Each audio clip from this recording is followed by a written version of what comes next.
There's something oddly satisfying about seeing a famous person completely losing their reducing themselves to a ballistic mass of rageaholic douchebaggery and basically giving us a good reason to hate them for all the success that we gave them?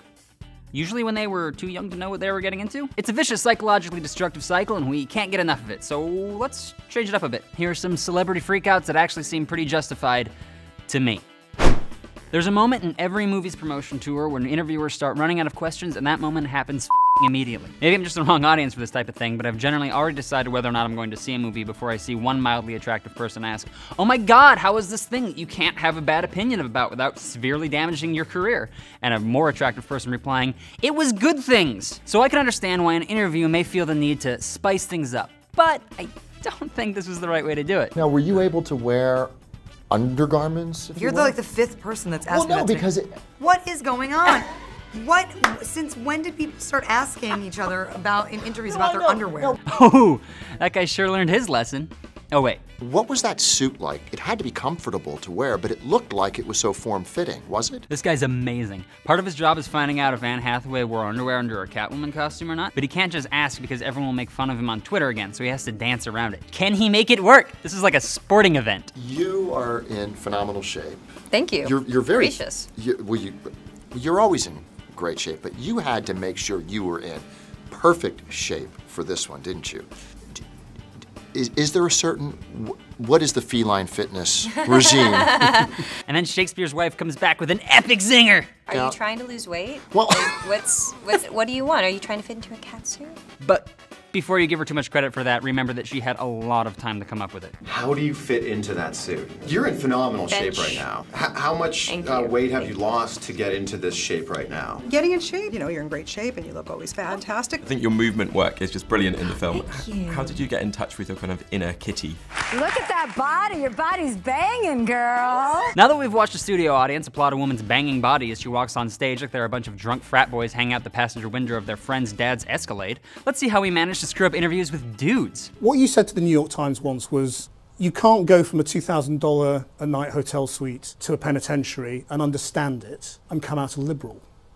And I just wondered what you meant by that.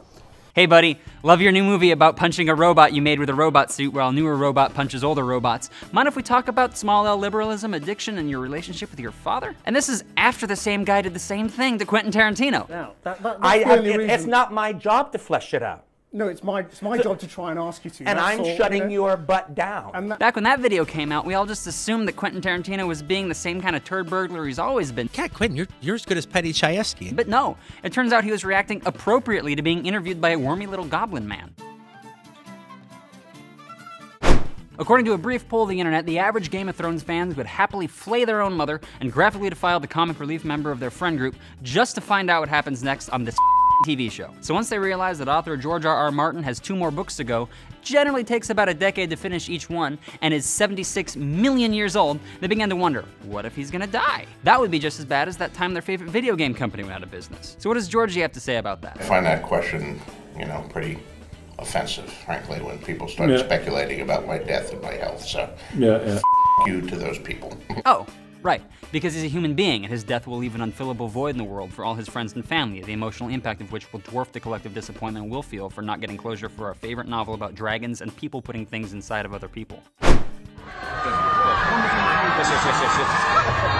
Yes. Now, why would you do that? At the risk of saying something that no human being has said before, I applaud Tom Cruise's restraint here. If a good friend of mine surprised me, I'd be forced to open up a can of murder on him. Or I would at very least slap him across the face, like in this video. Oh my God, a dream, how you want me? Hey, oh man, what the hell is your problem, buddy? The amazing thing about that interview is how Will Smith managed to slap someone and still be the most charming man in the world about it. What are you doing, man? What are you doing? I'm sorry. Will you date my daughter? It's cool, man. Don't worry about it. That's just how we do things here. Welcome to Earth. As a rule, I don't like when people resort to violence because we're a civilized society and our ability to use words is always preventing the ants from taking over. But then again, there are times when it's kind of awesome. You know, because you've been talking like this behind my back for a long time. But now I said it right here. Right, exactly. Well, we got no problems then. I think that you probably won't say it again. I bet I do. Okay. Chris? Some background. After Jim Everett played a football game very badly while wearing many sacks, Talk To host Jim Rome started calling him Chris in reference to a female tennis player, Chris Everett, thereby comparing him to a woman, thereby mocking and dehumanizing him. So basically we have a dweeby wannabe jock calling an actual jock a girl's name, and it kinda doesn't matter who wins this fight because this has been my favorite thing to watch happen since I was 12 years old. And hey, just for tickles, let's revisit that Christian Bale one. No! No! Don't shut me up! Am I gonna walk around and rip your lights down? When that audio leaked, everyone just assumed that Bale was being your standard diva, but let's look at what we know really happened here. The director of photography, Shane Hurlbut, walked through Bale's sightline during a quiet, acting-heavy scene that was apparently cut from Terminator Salvation. That's kind of a big deal. You're not supposed to do that during a scene because the actor can get distracted. When the actor gets distracted, the scene's ruined, and they have to do it again. And that's not just Bale's problem, it's everyone's problem, because everyone has to be there in the baking New Mexico sun until Bale gets it right. That's probably why, under the condition of anonymity, members of the crew said that Bale was kind of right to freak out about it, because they just wanted to move on to the next scene and go home. And that one guy, not Bale, was f***ing it up. And when the director, MCG, made his apology, it was for letting the story leak in the first place and embarrassing everyone. My point is that it's obviously not cool to tell someone that when they were born, the coyotes accidentally stole the baby and they're just a pile of afterbirth that's been raised as a human being and no one noticed until just now. But you can see where he's coming from.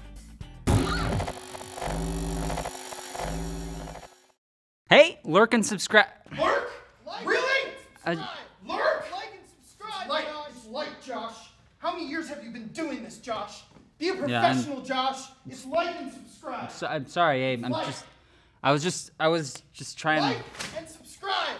It's like and subscribe, Josh.